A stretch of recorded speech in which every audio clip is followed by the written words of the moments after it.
Vamos ahora, después de este hermoso tiempo de adoración y de alabanza, a compartir la palabra de Dios, y les invito entonces a poder enfocarse en esta palabra. Nosotros el domingo pasado comenzamos justamente una serie de mensajes que tienen que ver con esta pregunta que demanda o exige una respuesta. ¿Quién es Jesús? Sin lugar a dudas, a mayor revelación de Jesús, podemos tener también mayor revelación de nosotros mismos. Leíamos este texto de la palabra de Dios, viniendo Jesús, capítulo 16, verso 13 al 17. Viniendo Jesús a la región de Cesarea de Filipos, preguntó a sus discípulos diciendo: ¿quién dicen los hombres que es el Hijo del Hombre? Ellos dijeron: Juan el Bautista, otros Elías y otros Jeremías o alguno de los profetas. Él les dijo: ¿y vosotros quién decís que soy yo? Y ahí aparece Simón Pedro diciendo, por la revelación que le vino de arriba: tú eres el Cristo, el Hijo del Dios viviente. Una de las preocupaciones entonces que Jesús tuvo mientras caminó en la tierra fue justamente aquella pregunta relativa a su identidad, la percepción que la gente tenía sobre su persona. Y esto es muy importante porque de esa percepción, sin lugar a dudas, va a depender la condición de tu corazón, porque si tu percepción es la correcta, tú vas a poder confiar en este Cristo y vas a poder entregarle tu corazón. Y sabes que no hay nada más hermoso como caminar con Él y hacerlo a Él Señor de tu vida. Esto me recuerda a un episodio de alguien que caminaba en otra dirección en el libro de Hechos, capítulo 9, de alguien llamado Saulo, que luego se transforma en un gran discípulo, apóstol de Cristo. Nos dice la Escritura: mientras tanto Saulo, respirando aún amenazas de muerte contra los discípulos del Señor, se presentó al sumo sacerdote y le pidió cartas de extradición para las sinagogas de Damasco. Tenía la intención de encontrar y llevarse presos a Jerusalén a todos los que pertenecieran al camino. Ese término, camino, era justamente el nombre con el que se reconocía a los seguidores de Jesús. Y a él no le importaba si eran hombres o mujeres. Tampoco le importaba la situación de los niños. Uno podía ver en este hombre un corazón endurecido por la religión. Se creía que estaba cerca de Dios, creía que estaba en la voluntad de Dios, pero nada más distante que estar en la voluntad de Dios. Y nos dice la palabra que en el viaje sucedió que al acercarse a Damasco, una luz del cielo relampagueó de repente a su alrededor. Él cayó y oyó una voz que le decía: Saulo, Saulo, ¿por qué me persigues? A lo que Saulo respondió: ¿quién eres, Señor? Qué lindo y qué interesante es esto. Una voz que con ternura, a pesar justamente del propósito que movía a este hombre, sin embargo lo detiene en el camino. Y yo creo, queridos hermanos y amigos, que también de la misma manera el Señor nos detiene muchas veces en el camino. Y no de esta forma como lo hizo con Saulo, lo hace de diferentes maneras, pero llega e irrumpe en nuestra vida, en nuestro camino, y dice: yo soy Jesús. Nos llama por nuestro nombre y nos invita a cambiar. Esto es maravilloso. El mandato para Saulo fue: levántate y entra en la ciudad, que allí se te dirá lo que tienes que hacer. Cayó.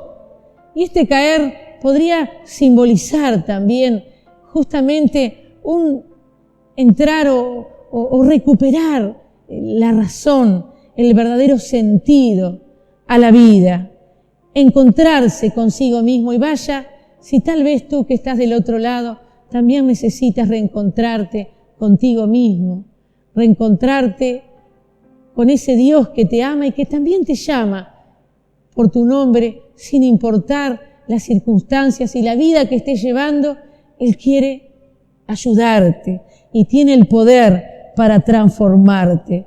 Y este hombre, que era un judío así de ley y que solamente podía llamar Señor a Dios, le dice: Señor. ¿Quién eres, Señor? E inmediatamente se da cuenta que está frente al Señor. Y este Señor, Dios, se identifica con una persona, Jesús.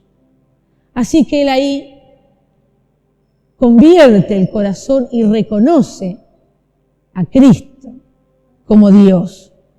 El domingo pasado yo citaba justamente a Josh McDowell, y él escribe un libro que fue un éxito de librería y por su contenido. Es un trabajo de investigación histórica, científica, extraordinaria, y él titula ese libro Evidencia que exige un veredicto, y justamente comienza esta carrera de investigación tratando de refutar la fe cristiana.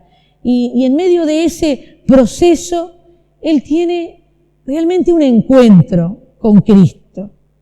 Él pensó que el sentido, las respuestas a sus preguntas, que eran existenciales, las podría encontrar en la religión, en la educación, en el prestigio, pero fue probando todo eso y nada le resultó, hasta que finalmente es impactado por una joven que le habla acerca de esta persona y tiene una serie de luchas, de conflictos personales, hasta que rinde su vida a Cristo.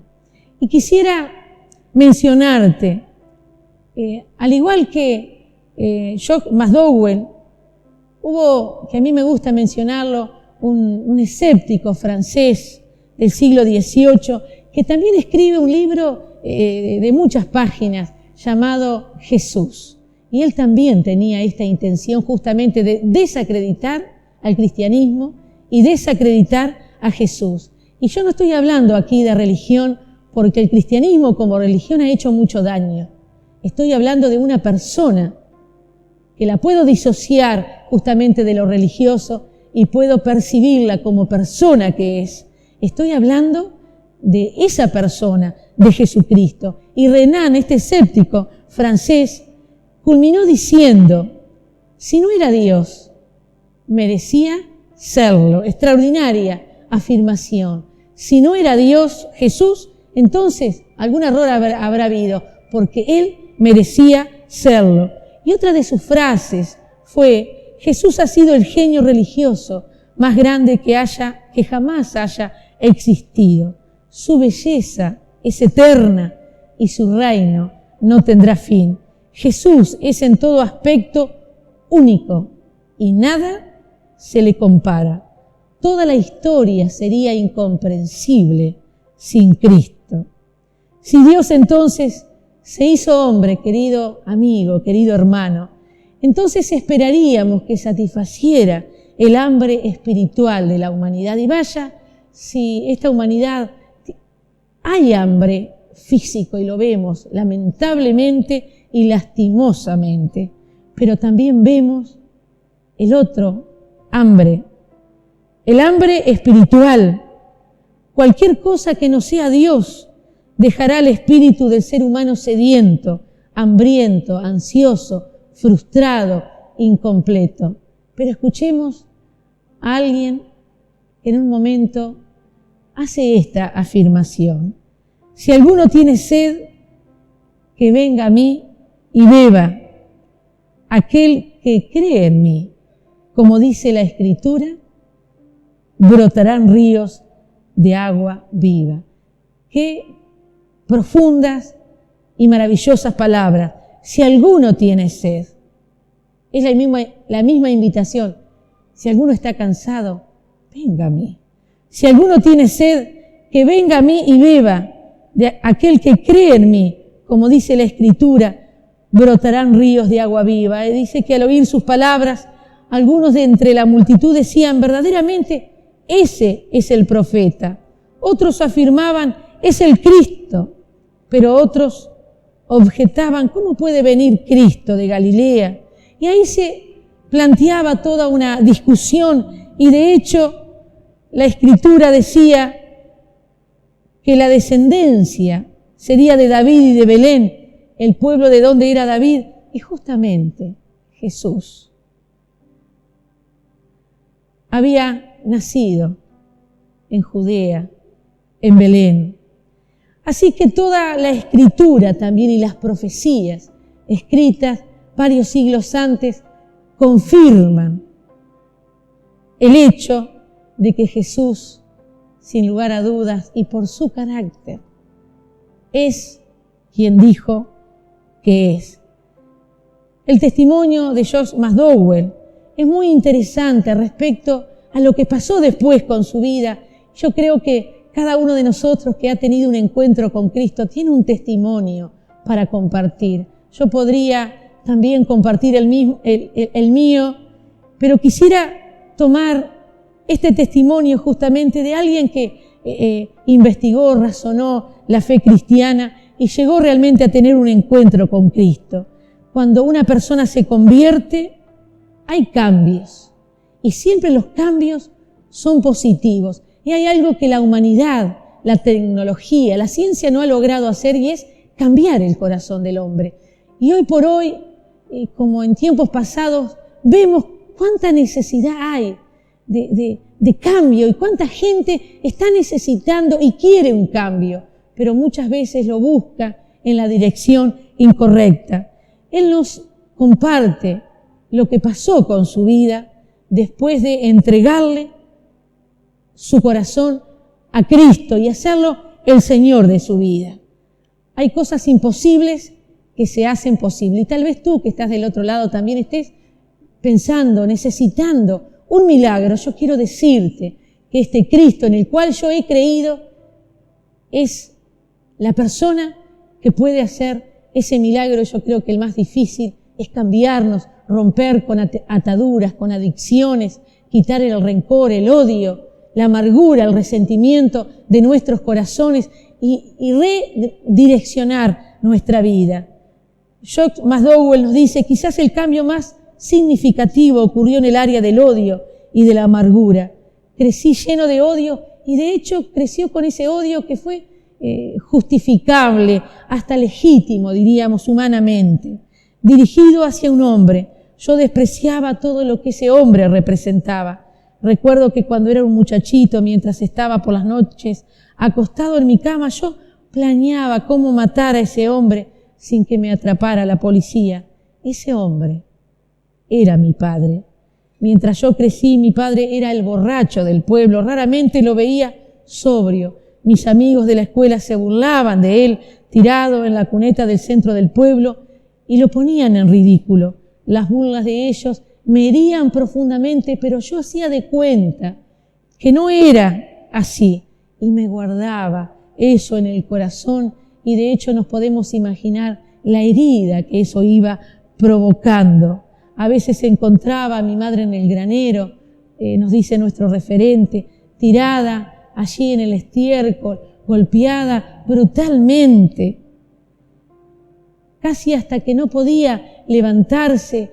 Y podemos imaginarnos a ese chico cómo fue generando una ira muy profunda en su corazón y solamente esperaba el tiempo en que fuera lo suficientemente fuerte para matar a ese padre.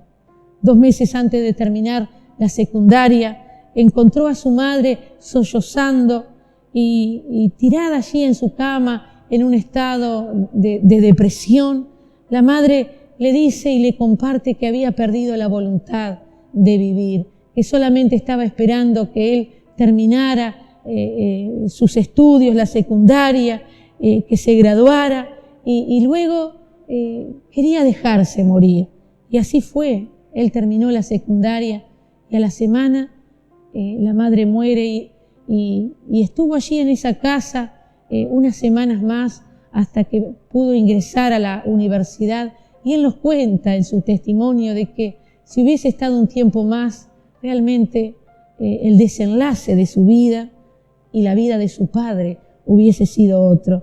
pero después que tomó la decisión de poner su confianza en Jesús, nos cuenta que el amor de Dios inundó su corazón. Dios tomó ese odio y lo transformó por completo. El amor de Dios cambió su corazón. Unos meses después, ya de haberse hecho cristiano, él podía estar frente a su padre y decirle, y no supo cómo lo pudo hacer, pero lo hizo. Y ese es el poder, querido amigo, querido hermano, de la fe, del amor de Dios, que no hay nada que te lo pueda dar. Y fue un milagro cuando él pudo decirle a ese padre que humanamente no lo merecía, pero pudo decirle, papá, yo te amo. Y pudo pronunciar esas palabras. Al tiempo, él cambia de universidad y tiene un accidente, también provocado por un conductor ebrio. Y en esa convalecencia, su padre le visita en el lugar donde estaba internado, y él observaba que su padre caminaba de un lado para otro, como nervioso, y abruptamente el padre dijo, ¿cómo puedes amar a un padre como yo? Y él ahí le dije, papá, hace 6 meses yo te odiaba y te despreciaba, pero he puesto mi confianza en Jesucristo, he recibido el perdón de Dios y Él ha cambiado mi vida. Yo no lo puedo explicar, no puedo explicar completamente esto que me ha pasado, pero Dios ha quitado mi dolor y mi odio y lo ha reemplazado por amor. Hablaron por más de 1 hora hasta que el padre dijo hizo un razonamiento muy sabio. Hijo, si Dios puede hacer en mi vida lo que he visto ha hecho en la tuya, entonces yo también quiero darle una oportunidad de hacerlo en mí. Y luego hizo esta oración. Dios, si tú eres realmente Dios y Jesús murió en la cruz para perdonarme por lo que he hecho a mi familia, yo te necesito. Si Jesús puede hacer en mi vida lo que he visto, ha hecho en la vida de mi hijo, Señor, yo quiero entregarte mi corazón. Quiero hacerte mi Salvador y mi Señor. Yo me imagino ese escenario y ese encuentro maravilloso entre padre e hijo, ese odio cambiado por amor y ese reencuentro de estas 2 personas que habían estado separadas justamente por la adicción de un hombre, padre y esposo, que había vivido por muchos años tremendamente mal y había destrozado su hogar. Su padre entonces fue cambiado y nos dice, cerrando su testimonio, la vida de mi padre fue cambiada directamente frente a mis ojos. Fue como si alguien estirase allí el brazo y encendiera una luz dentro de él. Después de su conversión, tocó el alcohol una sola vez, después de 40 años como bebedor, pero nunca más lo necesitó. Murió 14 meses después por complicaciones derivadas justamente de esa adicción que lo mantuvo atado por tantos años. Sin embargo, en ese periodo de 1 año y un poco más, el testimonio de él afectó a muchas familias de su alrededor en ese pueblo donde él creció por el impacto que provocó el cambio que él había tenido, y más de 1 centenar de personas abrazaron también a Jesucristo a través justamente de la fe.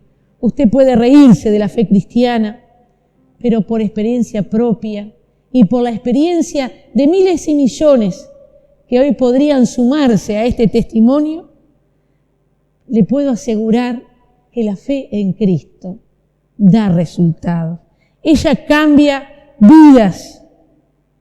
Nos dice la Escritura, Jesús hizo muchas otras señales milagrosas en presencia de sus discípulos, las cuales no están registradas en este libro, pero estas se han escrito para que ustedes crean que Jesús es el Cristo el Hijo de Dios, y para que al creer en su nombre tengan vida. Querido hermano, querido amigo, en un tiempo que tiene más incertidumbres que certezas, hay uno que en todo tiempo es certeza. Y este es Cristo Jesús. Ojalá entonces, en esta mañana, tú puedas por el poder del Espíritu Santo, y yo te animo ahí donde estás. Tal vez piensas que no hay esperanza para ti porque hay tal vez una adicción que te mantiene controlado. Has hecho mucho daño de varias maneras, pero hay alguien que tiene el poder para ayudarte.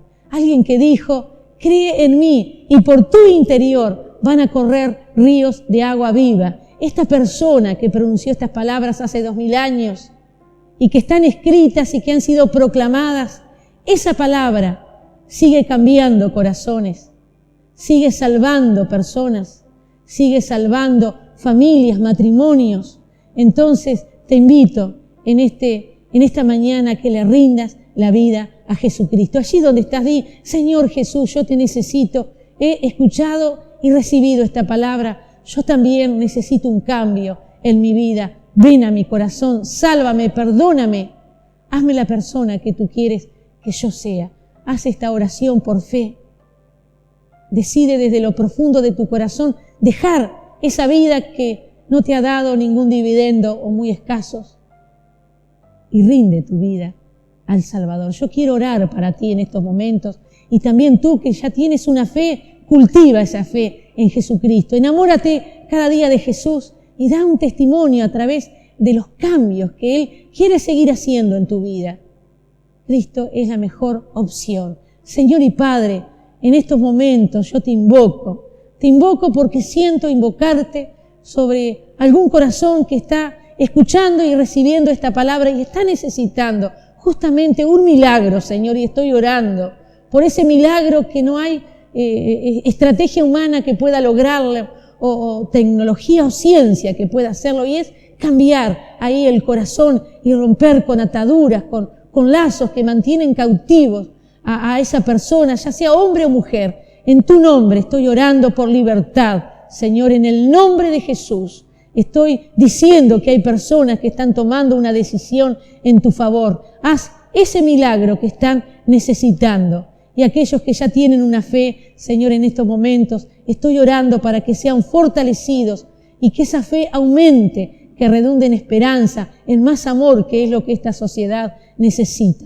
Ayúdanos, Señor, a vivir la fe muy cerca de tu corazón y a poder verdaderamente vivir en esa novedad de vida que es el Evangelio, para que muchas vidas puedan ser tocadas por ti a través justamente de ese Evangelio, quinto Evangelio, que somos cada uno de nosotros. Que así sea.